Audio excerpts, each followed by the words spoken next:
100 hours Pakistan Standard Time. Assalamu alaikum. This is Radio Pakistan. The news read by Daman Zaman. The headlines.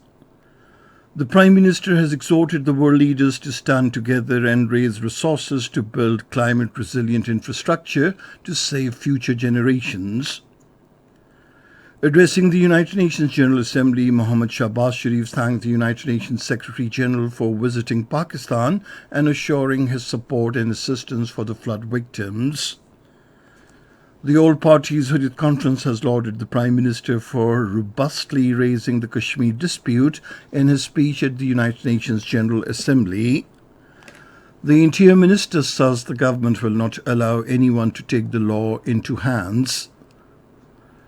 The Chairman Senate has stressed the need to enhance Pakistan-Saudi bilateral relations in diverse fields. The fourth T20 international match between Pakistan and England will be played in Karachi tomorrow. And now the news in detail. The Prime Minister Mohammad Shahbaz Sharif has exhorted the world leaders to stand together and raise resources to build climate-resilient infrastructure and adaptation in order to save future generations. In an interview with the Associated Press, he said flooding has submerged one-third of Pakistan's territory and left 33 million of its people scrambling to survive. He said he came to the United Nations this year to caution the world that tomorrow this tragedy can fall on some other country.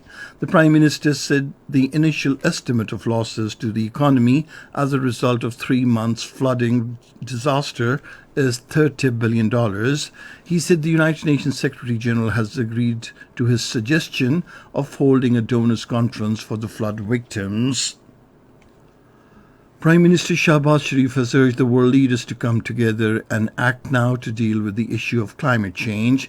In his address to the 77th session of the United Nations General Assembly in New York, he said Pakistan's economy and the people are paying the dual cost of climate injustice and high global warming, leading to devastating floods. He said the floods in Pakistan have pushed 11 million people below the poverty line, while others will drift to cramped urban shelters, leaving little room for climate-smart rebuilding. He also thanked the United Nations Secretary General Antonio Guterres, who visited Pakistan and spent time with climate refugees, with mothers and children in tents, adding the United Nations Secretary General repeatedly assured Pakistan of his support and assistance. Talking about regional situation, the Prime Minister informed the world body that Pakistan looks for peace with all of its neighbours, including India. He reminded the world that a sustainable peace and stability in South Asia remains contingent upon a just and lasting solution to the Jammu and Kashmir dispute. He said India's illegal and unilateral actions of 5th August 2019 to change the internationally recognized disputed status of Jammu and Kashmir and alter the demographic structure of the occupied territory further undermined the prospects of peace and inflamed regional tensions. The Prime Minister assured the world that Pakistan remains consistent in its commitment to peace in South Asia. About Afghanistan, Shahbaz Sharif said Pakistan would like to see a peaceful Afghanistan for itself and for the world, and which respects all its citizens without regard to gender, ethnicity and religion. He urged the international community to respond in a positive way to the United Nations Secretary General's appeal for $4.2 billion in humanitarian and economic assistance to Afghanistan to revive its banking system. About terrorism, the Prime Minister informed the United Nations General Assembly that Pakistan strongly condemns terrorism in all its forms and manifestations, as Islamabad itself is the victim of terrorism. He said our armed forces, with the support of the people, have broken the back of terrorists in the country.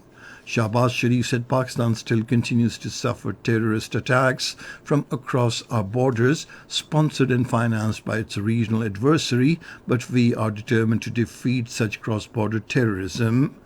Calling Islamophobia a global phenomenon, the Prime Minister informed the world leaders that since 9/11, suspicions and fear of Muslims and discrimination against them has escalated to epidemic proportions.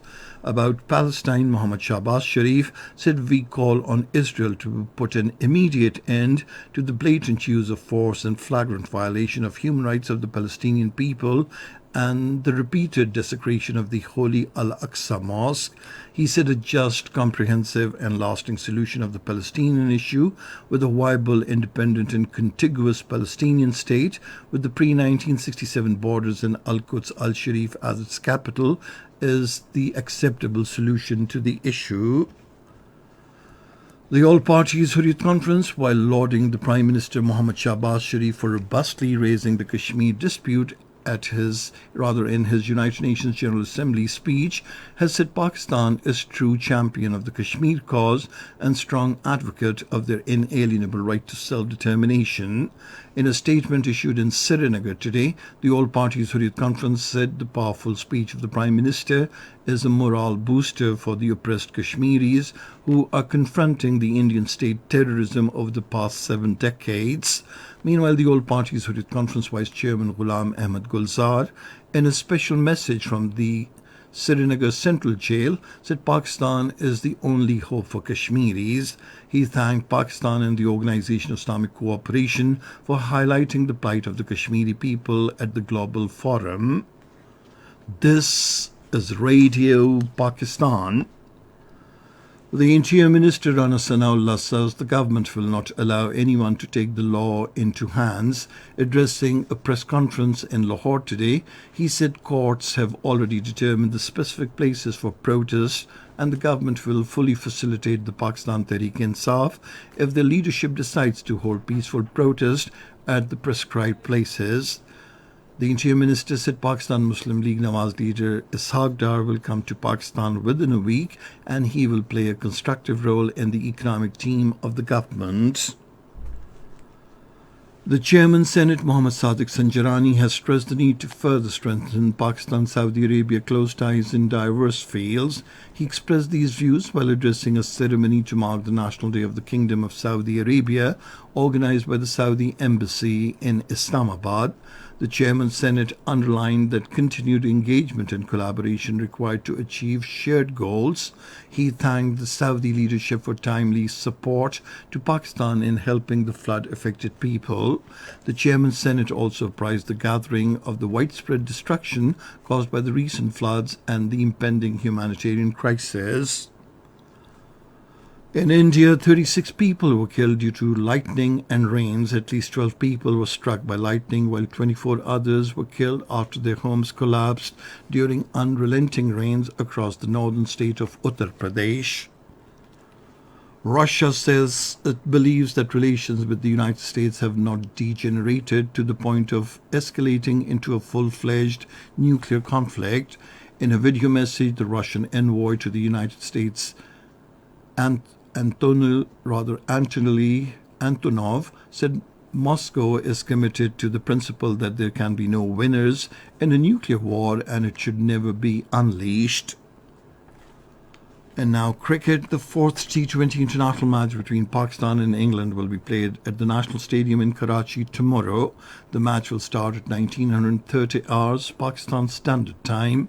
England lead the 7-match series 2-1. And finally, the weather. Partly cloudy weather is expected in most upper parts of the country, with rain, wind and thunderstorm. Isolated heavy falls in Upper Punjab, Kashmir, Upper Khyber Pakhtunkhwa, Islamabad and Gilgit-Baltistan during the next 12 hours. However, hot and dry weather is likely to prevail elsewhere in the country. To end the news, here once again are some of the headlines. The Prime Minister has exhorted the world leaders to stand together and raise resources to build climate-resilient infrastructure to save future generations. Addressing the United Nations General Assembly, Shahbaz Sharif thanked the United Nations Secretary-General for visiting Pakistan and assuring his support and assistance for the flood victims. The All Parties Hurriyat Conference has lauded the Prime Minister for robustly raising the Kashmir dispute in his speech at the United Nations General Assembly. The Interior Minister says the government will not allow anyone to take the law into hands. The Chairman Senate has stressed the need to enhance Pak-Saudi bilateral relations in diverse fields. Those were some of the headlines, and that is the end of this news bulletin. For more news and analyses, log on to our website, radio.gov.pk, and you can also watch the live video streaming of our bulletins on the link, facebook.com/Radio Pakistan News.